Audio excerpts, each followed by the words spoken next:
How's it going, everybody? Welcome back to a new video. So today we're going through some more mobs in the Alex's Mobs mod. This part will be going through 1.1 to 1.4 update. Disclaimer, I'm playing this in 1.16.5, so some things would have changed from when it first released to now. But yeah, I'll leave the first part in the description down below in case you haven't seen it, but let's get straight into it. So the first mob we have is the Warped Toad. Now, these guys can be found in the Warped Forests. They have around 30 health points, which is 15 hearts. So they won't actually attack you until you attack it, so I see what you mean. It will attack you with its tongue very quickly. It does around 1 heart damage each time it attacks you.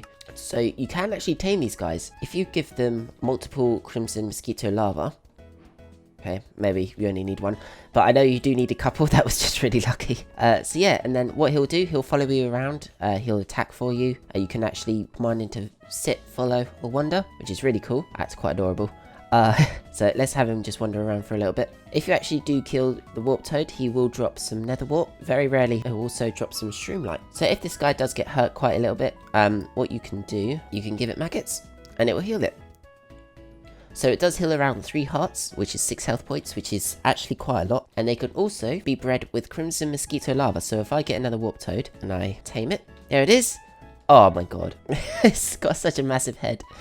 Oh, I love it. This is so cool. So yeah, that's pretty much all about the Warp Toads. They look pretty damn cool, and they are quite useful. You saw how quickly they attack, so they could definitely help you out against those fucking annoying flying things. So yeah, let's move on to the next mob. So the next mob we have is the Moose. So the Moose has 55 health points.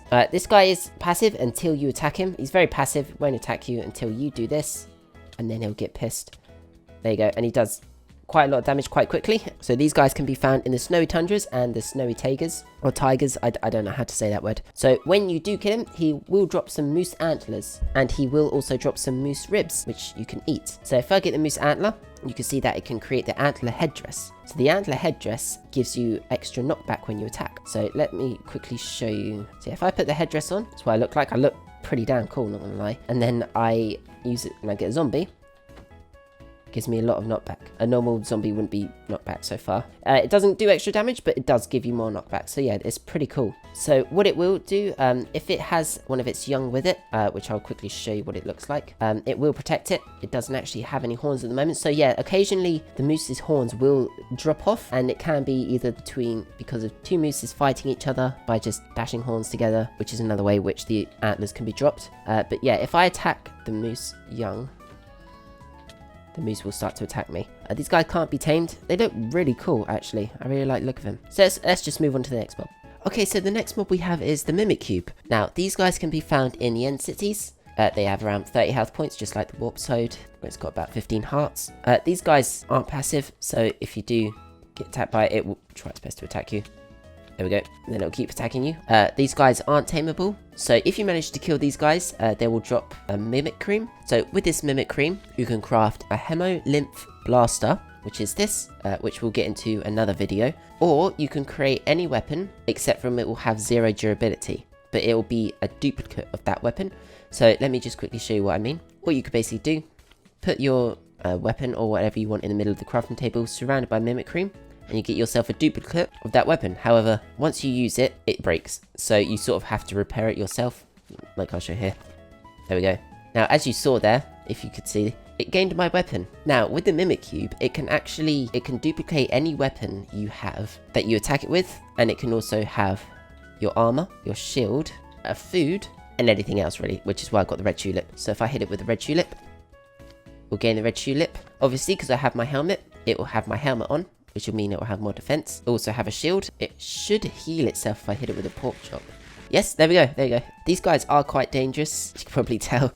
They will attack you if you are close to it. And make sure you're not attacking this thing with such powerful weapons, because it can attack you back with it. So yeah, that's the Mimicube. Let's move on to the next mob in the video. So the next mob we have is the Raccoon. Now, the Raccoon can be found in the plains and in the forests. It has 9 health points, which is 4.5 hearts. You can actually tame this guy, so if I give it an egg, there we go, it will rush over to a lake, wash it. There we go, and it should love you like that. So, once it's your pet, you can make it follow, stay, and you can make it wander. So these guys aren't very useful. To be honest with you, they are here just for the cute looks. They are quite cool. They can actually be a nuisance if you don't tame them because they will just take stuff out of your chests. These guys won't attack you unless you attack them. So if I show you what I mean. So if I get like a random raccoon over here. There we go. It will start attacking you. And it does like 1 heart of damage. So yeah, it's not very powerful, but it will attack you. So if I show you what I mean with the stealing of the food in the chests. If I put some apple or some bread in there and I get a raccoon. It will rummage through the chest, take the apple and then eat it. Obviously, it'll go and clean it now because there's water nearby, but what it will normally do is just eat it. So yeah, that's quite frustrating, so you've got to be careful with that. If it does die, it will drop a raccoon tail. Now, with the raccoon tail, once it's dead, it will create something called a frontiersman's cap. And this is the only thing that you can actually make it with. Apart from that, there's not really much else you could do with the raccoons. In the dark, eyes does glow like they would normally in real life. So that's a pretty cool addition. Little Easter egg sort of thing they do. So yeah, it's pretty awesome. Let's move on to the next mob. So the next mob we have is the Blobfish. Now, these guys can be found in the deep oceans, and they can also occasionally be found underground, underwater lakes. These guys have around 8 health points, which is 4 hearts. These guys are very passive. They don't attack you whatsoever, even if you do attack them. If you do kill one, they will drop a Blobfish. So this could be used to create some fish oil. Now, what fish oil does, it actually allows you to have limited levitation in water and in rain. There we go. So if I drink it, there we go. It gives me levitation whilst it's raining. So yeah, it's actually quite useful. So it does last for around a minute or so. And you can go up and down. So you just press shift to go down. And then you just move forward. It automatically levitates you upwards. So yeah, you can also sprint. It doesn't really move you that much quicker. But yeah, I guess it's quite useful. You know, if you are exploring or something and you come across some mountains and it's raining, you can just drink some fish oil. So yeah, it's really cool. Now, with this guy, there are 2 different skins for the Blobfish. So there is this Blobfish skin, which is like the pink sludge sort of thing. And this only occurs if it's under less than 10 blocks of water pressure. So obviously, this isn't 10 blocks of water pressure, so he won't really turn into it. You'll mainly find these type of things underground, in like little water pools or something. However, I'll quickly show you what the other one looks like when it is under 10 blocks of water pressure. It changes into this sort of thing. Another couple of things you could do with the Blobfish, you could bucket it. However, if you give it a slime ball, it should be able to survive on land. There we go, it's starting to die now. And it actually allows it to live on land forever.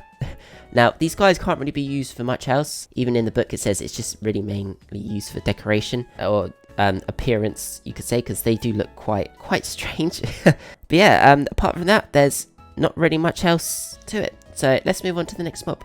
Okay, so the next mob we have is the seal. Now, the seal can be found on the beaches or on icebergs near an ocean. Yeah, these guys will sometimes just be laying on the ground up here, just resting or sleeping, or they can be swimming around just next to the beach or the icebergs. Now, these guys are completely passive, so if you do attack them, they won't attack you back. They'll just swim away because they know they're in danger. So yeah, it can survive on both water and land. It does have around 10 health points, which are 5 hearts. So what you can do with the seal, if you throw 3 fish at the seal, what it will do, in return, it will go in the water, go to the bottom of the ocean, find something for you. Basically, that's what it will do. And sometimes it is just trash, like this. This is just kelp. However, what it will also find is crocodile scoots and some other rare stuff which could be found. But yeah, they're quite lazy, to be honest with you. They don't really do much, but they can find you some good stuff if you are struggling to find it yourself. So another thing, these guys can actually be bred if you feed them some lobster tails. So if these guys manage to get to each other, there we go. There you go, you got your seal, your baby seal. Oh my god, that's so awesome. But yeah, that's pretty much what the seals do. They don't do too much, but yeah, they look pretty amazing. They look pretty amazing. Okay, let's move on. So the next mob we have is the cockroach. The cockroach can be found underground in the deep caves. It has around 6 health points, which is 3 hearts. You can't tame these guys, and they won't attack you either. If you do manage to kill one of these guys, they will drop a cockroach wing fragment. With these ring fragments, you can make yourself a cockroach wing. And with the cockroach wing, you can put them in a brewing stand with some awkward potions to create yourself a potion of pheromones. And what it does, it protects you by being undetected from other hostile arthropods. So yeah, it's quite useful. Another thing that you could probably find near a cockroach is these cockroach oothicas, and they can sometimes hold up to multiple cockroaches. So they're like eggs for the cockroaches. Now, a little cool Easter egg you can do is if you have a rattle and you do this, they'll hear you. another thing you can do, if you use it on a cockroach, it will create some music. I can't go near it because it's copyrighted music. So yeah, sorry about that. But yeah, it's pretty cool. You can see them all dancing, and it's got a sombrero hat on, which is even better. So yeah, that's pretty cool. I've just had to turn the volume all the way down because you can just hear everything. Another thing you can do with it, you can obviously just give sombrero hats. Obviously you can't give it to the babies. You just click it again to get the maracas back. If you have a mimic cream, as you give it to the cockroach, it goes multicolored, and it is just like the meme. It is this is such a good Easter egg. I love it. But yeah, what it will do, it will play Mexican music. It'll make all the cockroaches around dance as well. It's just such a cool mod. That's pretty much it for the cockroaches though. Yeah, it just looks so cool. One of my favorite Easter eggs in this mod. Oh, and you can also wear the sombrero, as you can see. So yeah, it does actually make you look quite cool. So yeah, let's move on to the next mob. So the next mob we have is the Shoebill. Now, with the Shoebill, these guys can be found in swamps. They have around 10 health points, which is 5 hearts. These guys are passive, so they won't attack you even if you attack them. They're not tameable, so they don't attack anyway. So what it will do though, is that it can sometimes drop some bycatch. Now what it is, it's basically useless stuff that they don't need. Sometimes it is useless for us, but it can sometimes be fish and some other cool stuff.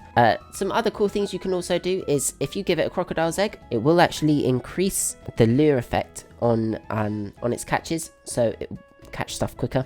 And if you give it a blobfish, it will also increase the luck of the catch, so if it will get better stuff that you could probably take. If you do attack these guys, they will actually try their best to fly away. Obviously they can't, but yeah, they won't attack you even if you get close to them. So yeah, apart from that, there's not really too much to it. Pretty cool, pretty cool. Let's move on to the next mob. So the next mob we have is the elephant. Now these guys are probably one of my favorite mobs in this mod. So these guys can be found in herds in savannas. So there are 3 different types. There are the non-tusked, which are weaker than the normal tusks, which have 80 health, and the non-tusked have 65 health points. So 32.5 hearts and 40 hearts. So these guys won't actually attack you until you attack it, and it does some damage, so they will all attack you. There we go, and they do massive amount of damage. Say bye, baby. So yeah, sorry, I named it baby because it was a baby when I first spawned it in, and because it's taken me so long to actually set this up, it's taken so long. But yeah, as you saw, that killed me in about 3 hits. So don't mess with these guys because they are in herds as well, so all of them will have started to attack you.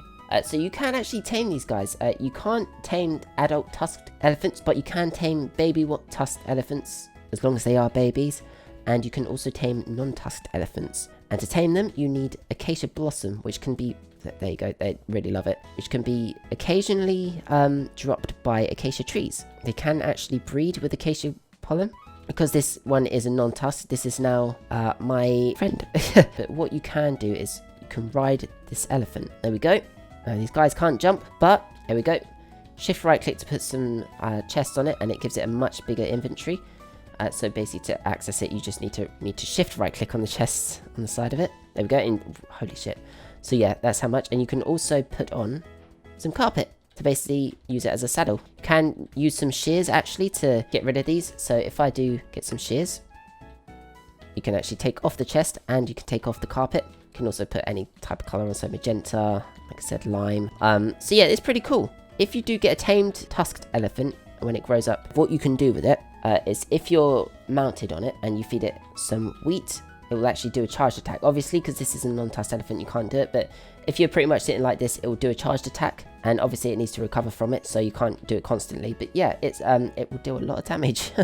Sometimes wandering traders in the acacia biomes or in the savanna biomes will sometimes be riding an elephant, and what you can do, you can actually access its chest on the side of it. I can't actually show it to you right now because I've never come across it and I've tried my best to find it. I just cannot find it at the moment. But yeah, and you'll see it riding it. It looks pretty damn cool when it does. So yeah, that's pretty much what the elephants are.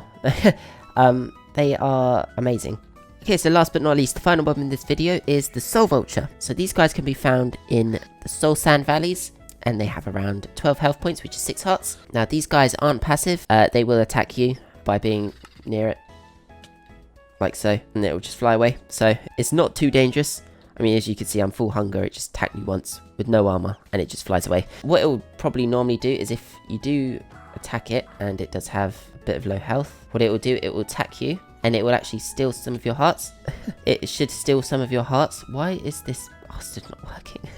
Why is this not working for me? What it should do is actually life steal. So it will steal some hearts of yours and basically heal itself. So it can only hit you up to 5 times. And if you do manage to eventually kill it, it will drop some bones, some coal, or a soul heart. Now, with the soul heart, what you could do with it, you can craft yourself a potion of soul steal, which is pretty much what the soul vulture should do, where it should actually lifesteal, which is pretty much it. You attack and you gain the amount of health that you damage, if that makes sense. So if you deal 1 heart of damage, you gain 1 heart of health.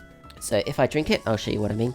If I hit it back, there you go, you can see that I'm getting my life back very slowly. So yeah, that's pretty much that with the potion life soul steal. Apart from that, these guys aren't really used for much else. The soul heart can also be used to attract some specters in the end, but we'll get to that in the next video. So yeah, and you'll see why you need to attract the specters. So yeah, we'll go through that in the next video, but that will be the last mob in this video. So yeah, let's go and end the video. So thank you so much for watching, I hope you all enjoyed. So today we just went through the mobs that came out in the Alex's Mobs 1.1 to 1.4 updates. Like I said, I'm playing this in 1.16.5, so things have changed since it first came out. Now, I went through 10 mobs in this video. There are 10 mobs left that I will go through, and this will basically be the 1.5 update to the 1.7 update, so it should go up from the snow leopard to the stradpole. So yeah, stay tuned for that. That'll be up in the next week or so. Thank you all so much for watching. I really hope you all enjoyed. Please like, comment, and subscribe down below. I really do appreciate it, and I'll see you all in the next video. Bye.